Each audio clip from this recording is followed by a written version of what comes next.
Welcome back. When we talk about breast cancer, pink ribbons and women come to mind, right? But each year, did you know thousands of men are diagnosed with the disease as well? Well, our guest this morning is Mr. Clifford Armstead. He is one of those men who got that diagnosis, and he has now created a support group for men all over the country. It's called Men for Men Support, and we thank you so much for being with us this morning, Clifford. I want to take you back to 2016 when you were diagnosed. Take us there on that day, and what do you wish you knew back then? Well, Danita, thank you very much. Yes, in 2016 was a devastating year for me. Unfortunately, I found out on lunch break. I had looked like food on my shirt, and it went a couple of days. I went home, took a shower, and noticed that it was actually blood. I put a bandage over it, just thinking it was a pimple or something. Then when my wife came home from traveling, she said, "What's going on?" I said, "Well, it's been about a week." And she said, "Oh, something is wrong. Before you go back to work next week, we need to go get you seen and get screened." We sure did.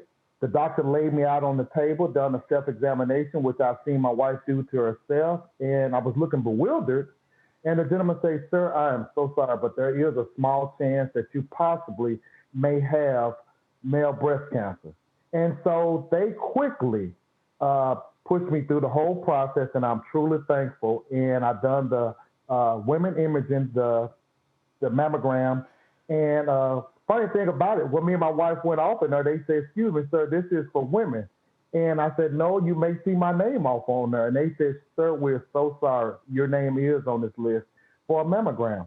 And then about a week or a little less later at lunch, I had to go back into my physician's office where I found out, yes, I do have breast cancer. I left bewildered, knowing I had to go back to work. I grabbed my phone, Googled everything I possibly could on male breast cancer, couldn't find absolutely anything. Um, it was a lot of stuff, like you said, pertaining to women, because at that time in 2016, it was like 1 in 7. It was very small numbers of men would get it. And there was no support group, there was no information, there was anything. So one of my co-founders of the group, he called me and found out that he had had breast cancer 10 years prior. Mm. He met me. His name was Reverend Annette. He met me and my wife at surgery that morning, 5:45 in the morning. Had never met him other than just a phone call. And he, like I said, he was a reverend. He held my hand. He prayed the whole way to the room. He said, "Now God has you." He stayed there with my wife. The surgery was supposed to take no more than 4 hours. It actually took 8 hours, but he stayed there with my wife. He got her breakfast, he got her lunch, and Mm-hmm. almost dinner by the time I came out. Well, you know what, And Clifford? You know, that was a life-changing experience for you in more ways, just not physically. But let's get to the men's support group. And you started this, and what kind of feedback have you been getting about this support group? That's for men all over the country. yes, it's spectacular. But I have to say, I have some colleagues, which is, I must say, big shout out, because I'm actually there speaking in Cleveland about 2 months ago for a convention. It was the NCBC convention, and Kimberly Samuels had that up. And I have some amazing colleagues like Sylvia Piles that have Celebrating Life Foundation, and they help me because their organization have already been set up and fortified. So I go all over at their events. They ask me to come out and speak on the behalf of men, and we get the awareness out there. So I'm one of the biggest advocates for men from support groups.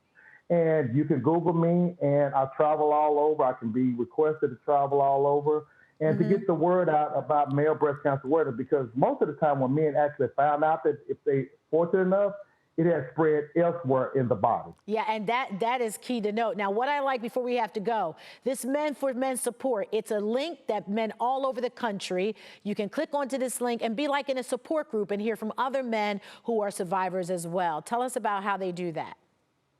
Yes.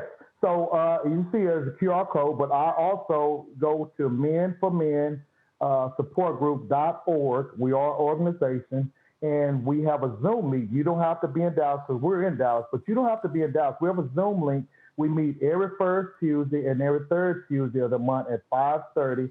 We have physicians come out and they answer any questions regarding what you're going through, medication, treatment, anything. And we also have financial assistance in place as well.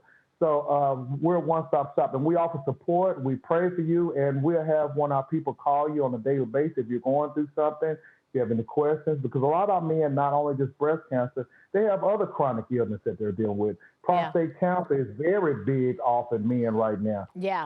So we need to make sure that gentlemen go get seen and get screened at least once a year. Well, it's important that men come out and support each other, especially about male breast cancer, which we don't hear a lot about. June 16th is the next support meeting. So all men who are watching us right now, please go on. If you have been affected by male breast cancer, this is a wonderful support group. You can hear from other men who are going through the same thing as you are. Clifford Armstead, I thank you so much for being with us this morning. Keep up the great work.